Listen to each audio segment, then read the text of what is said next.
Esse é o quinto sermão que a gente vai falar sobre o livro de Hebreus, né? A gente já começou dizendo que Jesus era maior do que os profetas, depois vimos no livro que Jesus é maior do que os anjos, vimos que Jesus é maior do que Moisés, e no último mês a gente viu que em Jesus o cristão tem uma responsabilidade superior. Superior a quem? Àqueles antigos. Lembra que o tema que o escritor foi buscar foi justamente o êxodo, a saída do povo do Egito, como eles falharam naquela peregrinação, e então, se eles deixaram esse exemplo de que a incredulidade e a desobediência trouxe a ira de Deus e eles falharam naquele processo, então a gente precisa agir diferente. É o que o escritor disse ali para a gente.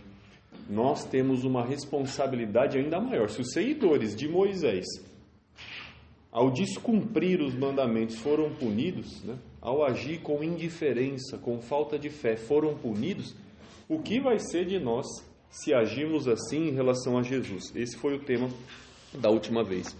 Hoje a gente vai falar sobre o descanso. Em Jesus nós temos um descanso superior. Aqueles israelitas saíram do Egito com a promessa de chegar aonde? A Canaã. Eles iam descansar. Eles saíram da escravidão para ir descansar em algum lugar. Então, eles esperavam também um descanso. Essa palavra é usada nesse sentido aqui. Mas também nesse aspecto, nós estamos ainda esperando descansar. Então a gente está totalmente ainda dentro daquele mesmo contexto da última mensagem, que não dava para abordar aquilo que foi no último mês e hoje tudo junto, ia ficar muita coisa, ia ficar muito extenso. Então a gente acabou separando. Mas o contexto é o mesmo, as ideias sobre a incredulidade de Israel, sobre a ira de Deus, né, naquela geração, essas ideias estão muito vivas ainda na cabeça do leitor e eu espero também que na nossa. Nesse trecho aqui todo, da segunda metade do capítulo 3 até o final do capítulo 4, essa palavra descanso ela vai aparecer 9 vezes, em 8 versículos. Então é um tema que ele está repetindo, né? Então quer dizer, a ideia-chave está por aí. E, sobretudo nessa nossa parte hoje, nesses 10 versículos que o Aldo leu para nós, 6 vezes aparece a palavra descanso. Então, é sobre isso que o escritor quer falar agora. A palavra que ele está repetindo e usando é essa. Então, o alvo dele está nisso aí. Ele diz assim no versículo 3, ó, como já foi lido: nós, porém, que cremos, entramos. Os israelitas creram?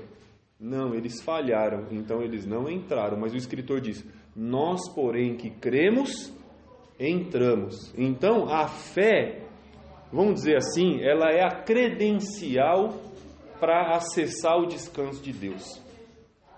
É a chave da porta. Se o descanso de Deus fosse um cômodo e você precisasse acessar, a única chave capaz de abrir essa porta e fazer você entrar naquele descanso é a fé. Não tem outra chave, não tem outra credencial que habilite o homem a entrar. A incredulidade dos israelitas, a falta da fé, né? Incredulidade, a falta da fé. Chegou na hora de descansar, ninguém tinha chave, né? Mais ou menos isso. Então ninguém entrou, ninguém pôde entrar, eles caíram pelo deserto. Então o juramento ali de Deus, de ira, foi contra os incrédulos. Mas não só os incrédulos do passado, não só os israelitas lá que saíram do Egito, que não confiaram em Deus, que sofreram. Esse desafio que Deus impõe é sobre os incrédulos também da nossa época e também os do futuro. A falta de fé não foi um problema só lá, quando eles saíram do Egito. A falta de fé é um problema para nós ainda hoje e vai ser para os cristãos de amanhã, até que Jesus volte. Então, lidar com a verdadeira fé que nos habilita a entrar no descanso de Deus é o nosso desafio. A gente falou um pouco disso aqui ontem. Uma fé que não é só verbal, porque aqueles israelitas todos diziam: Deus é o nosso Deus, né? Mas na hora do vamos ver, reclamação, falta de confiança. Então esse era o problema. E o Antigo Testamento está lá para ensinar e assegurar a gente a respeito dessa questão. Lembra que você já deve ter ouvido por aí as pessoas dizerem assim, no final, né, se tiver um juízo mesmo, Deus é bom e Ele vai salvar todo mundo, né? Deus é bom, Ele vai salvar todo mundo. Deus não vai, como que Deus vai mandar as pessoas para o inferno? Então, bom, pelo que a gente lê nessas histórias todas, esse dito não é verdadeiro. Deus vai salvar todo mundo? Ele diz que não. Ele diz que não. Ele diz, eu vou deixar entrar no meu descanso os que creem, os que têm fé. E ele diz assim, na sequência do versículo 3, conforme Deus tem dito, assim jurei na minha ira, não entrarão no meu descanso, embora certamente as obras estivessem concluídas desde a fundação do mundo. Alguém poderia argumentar, Deus não deixou os israelitas entrarem no descanso porque o descanso não estava pronto. E o escritor escreve, as obras estavam concluídas desde a fundação do mundo. O descanso de Deus estava pronto, sabe? Vamos imaginar o céu, a rede estava estendida para você deitar lá, estava tudo preparado. Não é que Ele não deixou entrar porque não tinha onde entrar. Tinha. O descanso estava preparado desde a fundação do mundo. Mas eles não entraram por conta da incredulidade. Ele lembra aqui no versículo 4... porque em um certo lugar, e a gente sabe que certo lugar é esse, Gênesis capítulo 2, versículo 2. Ele diz no tocante ao sétimo dia, e descansou Deus no sétimo dia de todas as obras que fizera. Lembra? Deus cria a luz, cria as águas, faz separação das águas, cria águas em cima e embaixo, as porções secas, depois Ele cria o sol, as estrelas, Ele cria as aves, Ele cria os peixes, depois os animais terrestres, as aves, cria o homem, tudo isso em 6 dias. E no sétimo dia Deus descansa de todas as suas obras. Então o escritor lembra a gente, o descanso estava pronto. Os israelitas tinham um lugar para acessar. E como que eu posso ter certeza disso? Porque Deus acessou esse lugar. Desde a criação esse lugar está preparado e poderia ser acessado. Mas sem fé, ninguém vai conseguir entrar lá. Deus deu provas claras de que o descanso dele é real. E a gente não precisa questionar se esse descanso existe. A gente não precisa pensar, o céu existe de verdade? Existe. Ele já deu provas claras que isso é verdade. Eu preciso me concentrar, não se o céu existe ou não, mas o que eu preciso fazer para entrar nesse céu, nesse descanso que Deus promete. Então, a fé é a chave de acesso. O oposto ao comportamento dos israelitas. Quer saber o que você faz para entrar no céu? O contrário de tudo aquilo que aqueles israelitas fizeram enquanto estiveram no deserto. Faça o contrário do que eles. Não murmure, não reclame, não duvide de que Deus está presente e de que Ele cuida. Observe o exemplo, por exemplo, de Josué e Caleb. Eu vou ler aqui rapidinho. Números capítulo 14.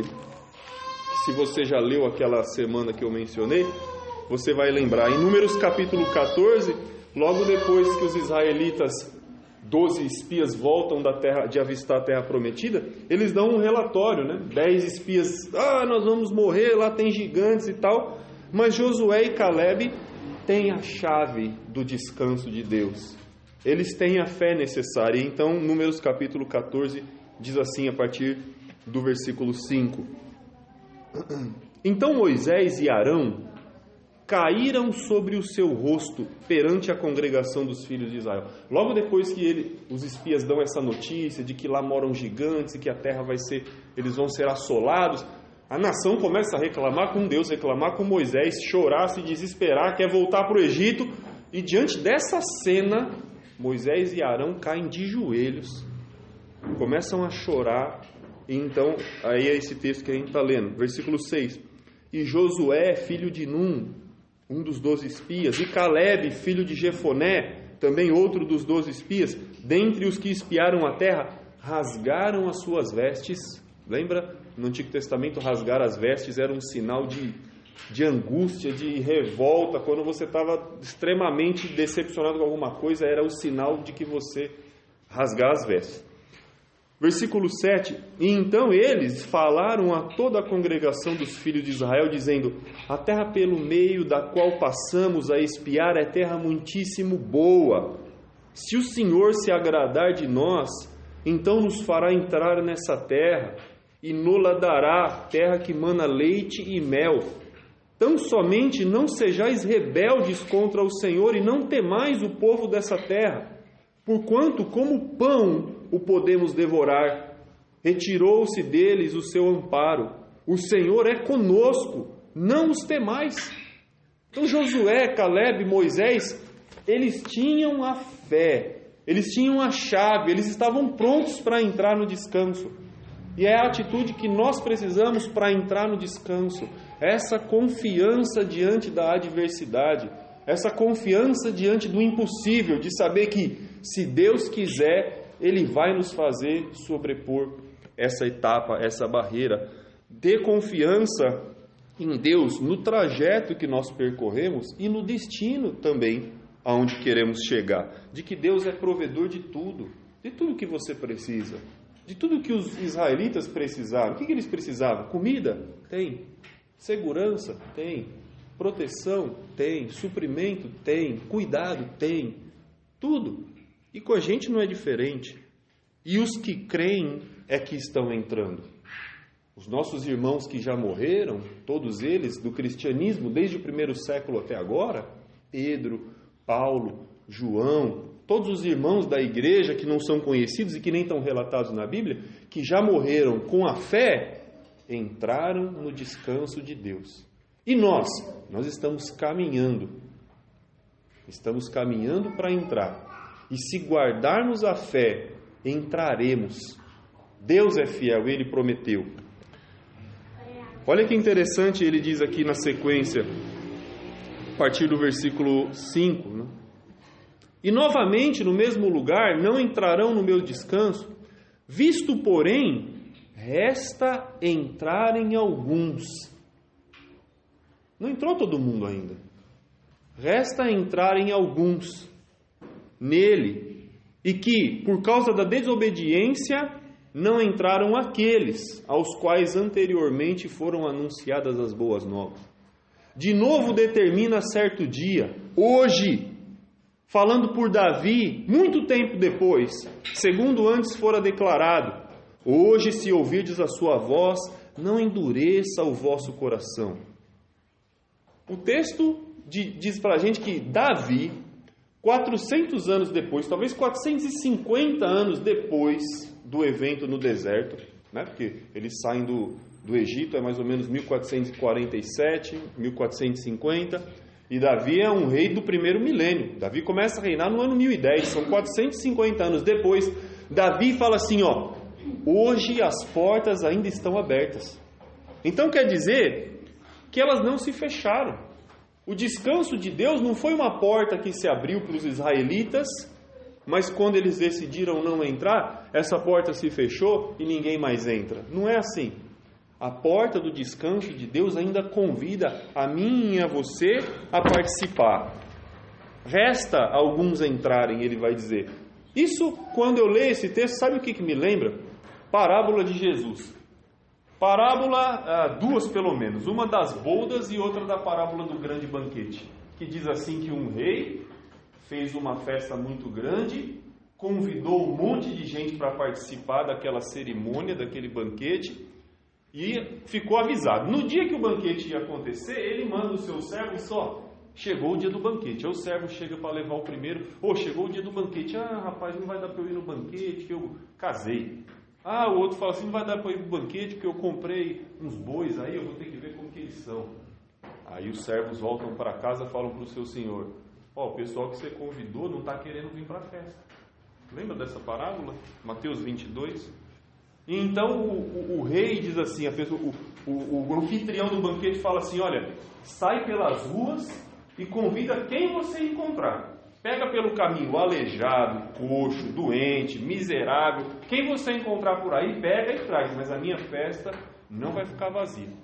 E aqueles lá que eu tinha convidado primeiro, esses não entram mais de jeito nenhum. Essa parábola de Jesus me lembra muito esse evento aqui. Porque os primeiros convidados para entrar na festa foram os israelitas que saíram do Egito. Eles foram os primeiros convidados a participar do descanso. Mas quando chegou na hora do descanso, ninguém confiou. Ninguém quis participar. E então o que Deus fez? Manteve as portas da festa abertas e chamou você e a mim, que nessa história somos os aleijados, os coxos, os miseráveis, os imundos que estavam pelas sarjetas, para que sejamos participantes desse banquete. Esse texto me lembra muito essa parábola de Jesus. Não no sentido de que somos os miseráveis de uma maneira depreciativa, não é isso. Mas o que Jesus diz ali é que a rejeição dos primeiros convidados abriu vaga para mim e para você. O fato dos israelitas não quererem participar do descanso de Deus abriu as portas para que eu e você pudéssemos participar. E isso é um privilégio. A gente não pode errar como eles erraram. Já pensou agora os coxos, os miseráveis, falar assim, não, eu também tenho mais o que fazer, não vou participar da festa. Não vamos cometer esse erro. Nós encontramos um descanso verdadeiro. Sabe o que é descanso verdadeiro? Olha o versículo 8. Ora, se Josué lhes tivesse dado descanso, lembra de Josué? Eles fazem esse caminho pelo deserto, são rejeitados por Deus e Moisés é o guia. Mas quando o trajeto termina, Moisés morre e quem assume o povo é Josué. Josué é o responsável por introduzir essa nação na terra prometida. Moisés é quem leva eles ao descanso. Mas ele diz aqui no versículo 8, se Josué realmente tivesse dado descanso, Deus não falaria posteriormente a respeito de um outro dia. Se o que eles receberam lá em Canaã foi de fato descanso, por que Deus continua falando de descanso? Portanto, versículo 9, resta um repouso para o povo de Deus. A gente ainda tem um verdadeiro descanso, porque aonde aqueles israelitas entraram, foi descanso? Foi, né? Canaã era melhor do que o Egito, com certeza. Canaã era melhor do que vagar pelo deserto, com certeza. Só que em Canaã eles ainda iam ter que plantar, colher, guerrear. Não é esse descanso que eu estou procurando. Não é o descanso que eu quero. Eu quero outro descanso. Eu quero um descanso desse tipo aqui, ó. Um dos anciãos tomou a palavra dizendo, e estes que se vestem de vestiduras brancas, quem são? De onde vieram? São estes os que vêm da grande tribulação, lavaram as suas vestiduras e alvejaram no sangue do Cordeiro, razão porque se acham diante do trono de Deus e o servem de dia e de noite no seu santuário. E aquele que se assenta no trono estenderá sobre eles o seu tabernáculo.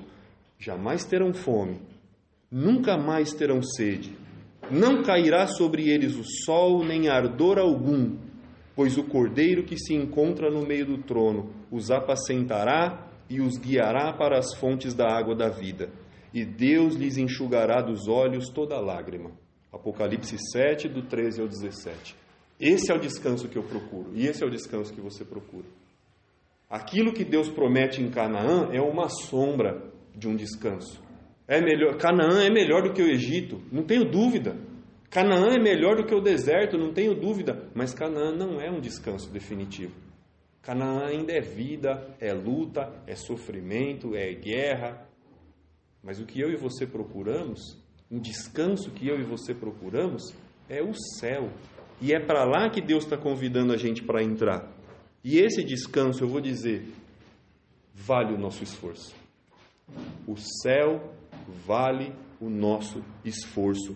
Ele diz no versículo 10, porque aquele que entrou no descanso de Deus, também ele mesmo descansa das suas obras, como Deus descansa das dele. Quem é que precisa descansar? Quem trabalha. Quem se cansa precisa descansar. Quem trabalha precisa de descanso. Então o descanso de Deus é para aqueles que se cansam, como ele diz aqui, versículo 10. Porque aquele que entra no descanso de Deus, também ele mesmo descansa das suas obras. Tudo aquilo que eu e você fazemos nessa vida e realizamos para o reino de Deus, todo o esgotamento, o cansaço, ele vale a pena. Porque um dia tem um descanso separado para a gente. Se eu não me cansar, se eu não levar à exaustão a minha vida pela obra e pelo reino de Deus, eu já estou vivendo descansado. Eu não preciso de um descanso futuro. Eu não vou ter acesso a um descanso se eu não estou me cansando agora. Então, se cansar é algo que Deus espera de nós, do nosso trajeto. O esforço ele vai ser necessário, as lutas vão fazer parte do nosso progresso nesse deserto que se chama a nossa vida. Quando Deus entrou ali, que ele diz assim, Deus mesmo descansou das suas obras, né? Não que Deus estivesse cansado, mas o que Gênesis diz para a gente, quando Deus termina a criação e descansa no 7º dia, é como se Deus sentasse na poltrona para admirar e contemplar aquilo que ele criou. Não é a exaustão física como a gente sente depois de um dia pesado de trabalho. Deus não se cansa dessa maneira, mas Deus se afasta da criação e passa um dia inteiro só admirando aquilo que ele fez e chega na conclusão, e eis que era tudo muito bom. Mas nós nos cansamos fisicamente. Nós precisamos nos esforçar e esse descanso vale o nosso esforço, porque a entrada não é automática. Ele diz no versículo 11, esforcemo-nos, se esforce, lute, invista na sua vida espiritual, esforcemo-nos, pois, por entrar naquele descanso, a fim de que ninguém caia, segundo o mesmo exemplo de desobediência deixado pelos israelitas. E aí ele entra no versículo 12, né, conhecido de todos nós, e a gente às vezes nem sabe que ele está nesse contexto, porque a palavra de Deus é viva e eficaz, e mais cortante do que qualquer espada de 2 gumes, e penetra até o ponto de dividir a alma e o espírito, juntas e medulas, e é apta para discernir os pensamentos e propósitos do coração. Por que a palavra de Deus é tão poderosa, tão afiada? Por que ela é tão cirúrgica, a ponto de entrar dentro da gente e mostrar exatamente quem eu sou e o que eu tenho por dentro? Porque é a palavra de Deus que vai mostrar o meu esforço. O quanto eu me esforço por entrar nesse descanso. Deus nos conhece total e completamente. E a palavra de Deus vai dar entendimento real de quem eu sou. Eu posso olhar para mim no espelho e dizer, você é um cristão exemplar. Você é um bom pai, um bom marido. Você é uma boa pessoa. Mas quando eu olho a palavra de Deus, ela não diz para mim as mesmas coisas que eu digo a respeito de mim. Ela diz para mim, rapaz, você não faz nada. Você é um pecador. Você faz más escolhas. Você acumula tesouros nessa terra. Ela diz para mim coisas diferentes do que eu mesmo digo a respeito de mim. Então ela penetra em mim e me faz entender quem eu sou de fato. E me faz julgar se verdadeiramente eu sou carnal ou espiritual. Se eu sou crente ou incrédulo. Se eu sou fiel ou desobediente. Se eu vou entrar no descanso ou se eu não vou. Então por isso que o texto diz, se esforce. Deixe com que a palavra de Deus molde você, versículo 13, porque não há criatura que não seja manifesta na sua presença. Ninguém consegue se esconder de Deus, todas as coisas estão descobertas e patentes aos olhos daquele a quem temos de prestar contas. Eu posso me enganar nesse caminho, eu posso me convencer como um israelita, bater no peito e dizer, eu sou filho de Abraão, eu sou crente, eu sou isso, eu sou aquilo. Mas o que a palavra de Deus diz a respeito de mim? Qual é o tamanho da minha fé e da minha confiança em Deus? Nada está oculto aos olhos de Deus. Ele sabe exatamente o que tem sido a minha vida. E eu terei que prestar contas a Ele. Ele quem sabe e conhece tudo. É quem dirá se poderei ou não entrar no seu descanso. Não sou eu que vou dizer, né? Deus, eu posso entrar no descanso, eu tenho a chave. Ele vai dizer se eu posso entrar e se eu tenho a chave. Então, eu quero dizer para você, faça o seu melhor na sua vida com Deus. Você caminha também num deserto, todos nós caminhamos num deserto. E dói, e cansa, e dá fome, dá sede, dá uma exaustão tremenda. E às vezes a gente pensa que preciso procurar um outro Deus, como aqueles israelitas, preciso procurar um outro lugar, preciso procurar algum recurso, preciso voltar para o Egito. A gente pensa mil coisas. Não, o caminho é para frente, meu irmão. O caminho é para o descanso. Mantenha a sua fé firme. Ela vai ser necessária para que você entre no descanso de Deus. E esse descanso é o céu. Se esforce, invista na sua vida com Deus. Ele vai com você nessa jornada. Que Deus te abençoe.